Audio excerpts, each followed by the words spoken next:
So there's only one thing left to say. Let's begin!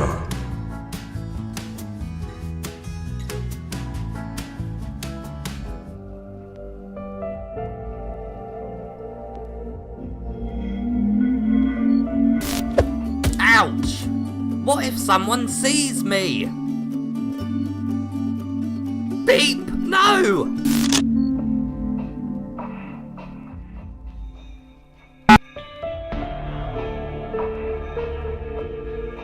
Narcosis review for the PlayStation 4. Let's begin!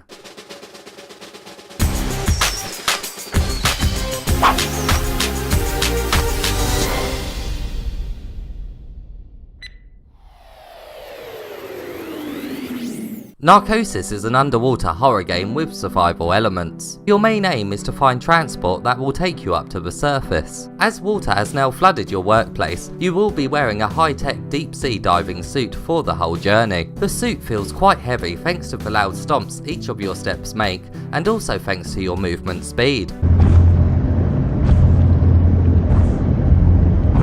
But your speed isn't too slow that moving from one area to another becomes tedious. The suit also comes equipped with some thrusters that allow for some quick short bursts of travel, and they also come into play for some light platforming sections. These platforming sections are not too difficult thanks to how precise you can be with your movements. The difficulty really lies in getting used to how long your thrusters can be enabled for at one time, as some of the gaps you must cross between are quite large. Seeing your suit can actually make some jumps a bit tricky, as it can block your vision from seeing the edge of a platform, but it's not a problem for the majority of the game. The suit does show some useful information though, such as oxygen and how many flares you have. Your oxygen levels are always depleting, so you must find more tanks to refill it. This is the survival element of the game, but it's never too overwhelming, as oxygen tanks are found quite frequently. Your flares come in handy when the ocean is pitch black, but similar to the oxygen tanks, these really dark areas don't become annoying, as they are never overused, so you won't be constantly throwing flares to fight for darkness. There are no objective markers in the game, but the game is quite linear overall.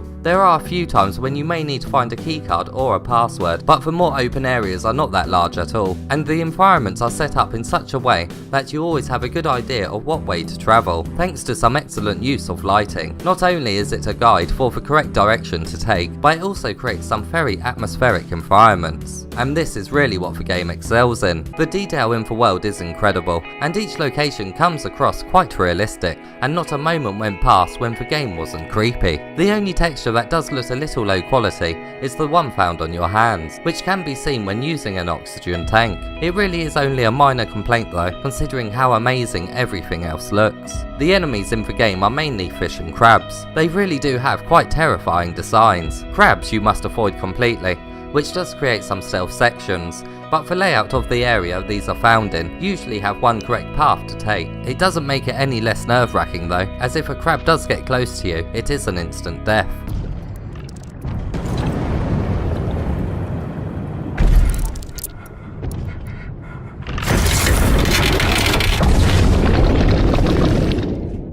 At the beginning of the game, the combat with the fish is quite intense, especially as the first encounters really do serve as jump scares, as the fish can and will latch onto your face. A well-timed slash with your knife will stop their attack and obviously damage them, but you need to do this several times before they die, which makes these encounters gradually get less impactful and a bit tedious. You can prevent some of these battles by throwing down a flare, which does distract them. The horror moments don't have the same deterioration though, they really are great throughout. The developers have a great understanding of where you will be looking in an area and use that to their advantage. Even if these jump scares don't get you, you will still panic, as the character you play as starts breathing more heavily, resulting in your oxygen levels depleting more quickly. The game also boasts some amazing transitions that really show off how much of a hard time the character you play as is having. These hallucinations do send a shiver up your spine. They appear so fluidly in the world. Most of the game's collectibles are found on bodies. These are data pads that give you a brief explanation of who the person was and how they died. The other collectibles are of objects, such as this world's version of the Game Boy. The game took me just under 3 hours to beat, but I wasn't able to find all of the game's collectibles on my first playthrough. The game is a bit on the short side,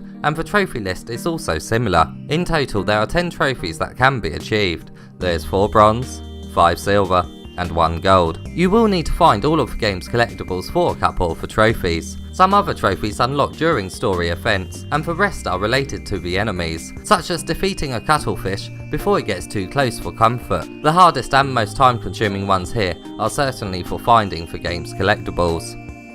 I absolutely love the atmosphere in this game. It is very high quality and the world is fully realised. The buildings really do feel like they were once lived in, which makes the hallucinations even more intense. You absolutely need to wear headphones whilst playing this game. It just immerses you so much more. The sound of your suit moving through the sea sounds incredibly realistic, and the music does add to the creepy atmosphere. The combat is a bit bland, so don't go in expecting an action-focused game, but the story certainly drives the experience forward and is told in a unique way, and the ending does have a nice little twist. It won't blow you away, but it's certainly unexpected. There was actually a couple of jump scares that did get me. I hardly ever jump in non-VR games anymore, so I was pleasantly surprised.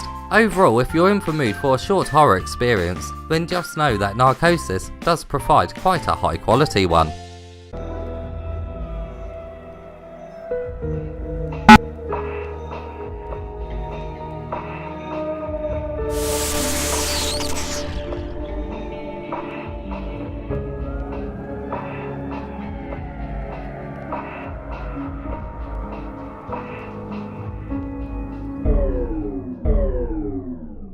I hope you're okay, Beep. Beep t-shirts are now available. Check the link in the description of this video for more information. Take a look at this amazing fan art we received from Dude Doodle and Matt Barker. It now has a place on the fan art wall in our studio. If you want your art to appear here, send it to our email that is on screen right now.